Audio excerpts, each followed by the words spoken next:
I'm Katie Cherry, and welcome to Cherry Business Solutions, where we help small businesses and entrepreneurs focus on what they love while we offer solutions in HR, marketing, and business strategy.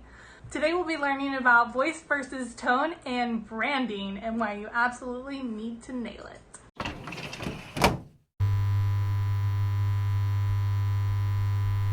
All right, voice versus tone and branding. Why do you care about either one? There is a great quote by Howard Schultz, the former CEO of Starbucks. He says, "If people believe they share values with a company, they will stay loyal to the brand." So think about that for a minute. How are you communicating your values to your audience? That is why, in a nutshell, you need a strong voice so that you can communicate your values, so that your loyal tribe can find you, so that they can stay loyal to your brand. How are they going to get to know your values? It's by hearing your voice.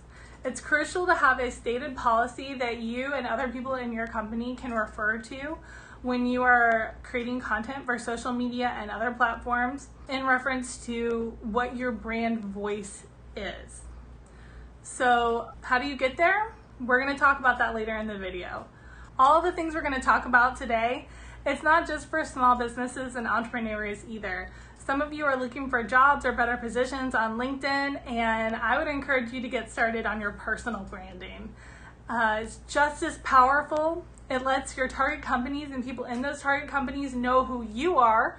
You can communicate your personal values in the same way that companies can. So, all of you on LinkedIn, pay attention. So, what is voice? Here's the tilde. Your voice is how your company communicates with their audience.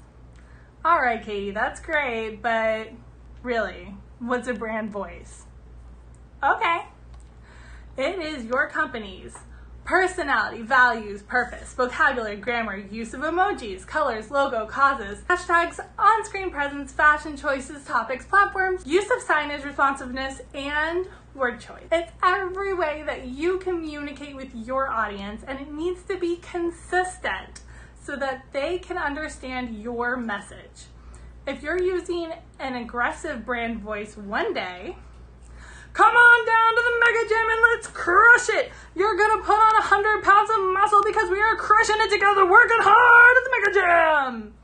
And a supportive brand voice the next day, come on down to the Mega Gym where we're gonna work together to shed that weight and live your best life. Today at the Mega Gym, we're just gonna work hard and feel like our best selves. It's confusing to your customers.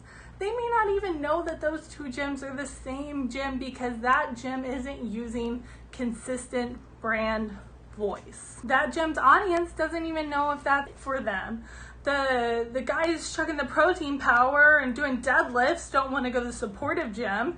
And the ladies trying to shed a little bit of post-baby fat don't want to go to the super aggressive gym. So having clear and consistent brand voice messaging is crucial. Your customers use brand voice to help them identify if you are the kind of place they want to do business, to help build brand recognition, and to understand how you do what you do. So what differentiates you from your competitors. All of these things are going to help build your bottom line. All three of these things are going to bring customers to you, the right customers to you, put more revenue dollars in your pocket. So it's important that you're doing brand messaging well. So let's talk about what is tone. Your voice is who you are. It is the same all the time at your core. So Wendy's is always going to be sassy and confident. Farmers Insurance is always going to be down to earth and chill because they've seen all the crazy insurance situations before.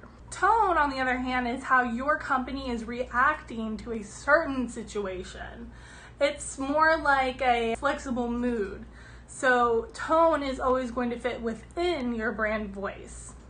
Your company is always the same company, so your voice and it might have many different moods, your tone. So are you happy, sad, or excited about the content that you're presenting to your customers? Obviously, I'm always really excited to be presenting new information to you on YouTube. Are you talking to a valued customer or poking fun at a competitor? Your tone can also change based on the medium that you're working within. A long format email is going to be a little bit different than a punchy emoji-filled piece on Twitter. Just always remember that your tone should fit within your voice.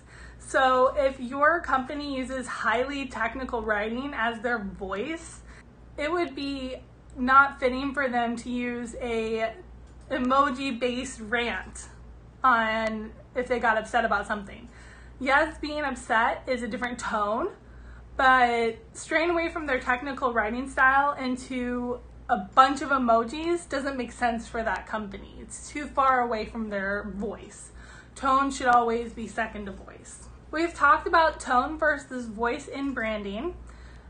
So let's just remember real quick why it's so important to remain consistent in voice in your branding for your customers. First of all, that's how they're deciding if you're the kind of place they want to do business with.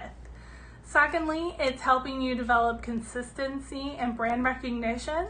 So if you're using the same voice again and again, they start to identify that as you. Third, remember that it's how you're different than your competitors.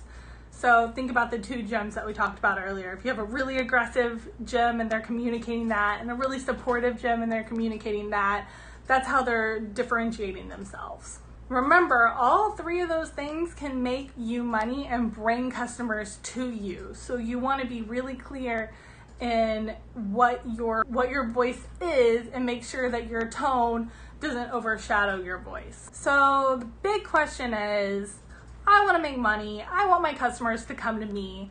So how do I develop a brand voice? Preferably a brand voice that I can hand off to someone and they can help me create social media content. Luckily, I've got your back. I've created a free step-by-step guide on how to create your brand voice. It's got a guide and worksheets that just walks you right through the whole process. It's going to take you from clueless to well-defined. It's going to take you from, I don't know, is me typing on my own computer my brand voice, to this is so well-defined that I can hand it off to a VA and she can just take care of my social media for me. Just check the descriptions. The link's going to be down there for you. Sign up. It's free. I will send it right to your inbox. If you need more help as you go along, my website is available for you and also linked down below. All right, team, just remember, like and subscribe because I need electronic encouragement. Comment and let me know what you want to learn about next. HR, marketing, and business strategy. Also remember our takeaways for the day. Voice is how your company communicates with your audience. Tone is your company's current mood towards a specific thing that's happening right now. Your tone always fits inside of your voice. All right, guys, drop any questions in the comments and let me know again what you want to learn next. Thank you so much for joining me today. Katie Cherry with Cherry Business Solutions, here to support your small business and entrepreneurial needs in HR, marketing, and business strategy. Thank you so much. Bye.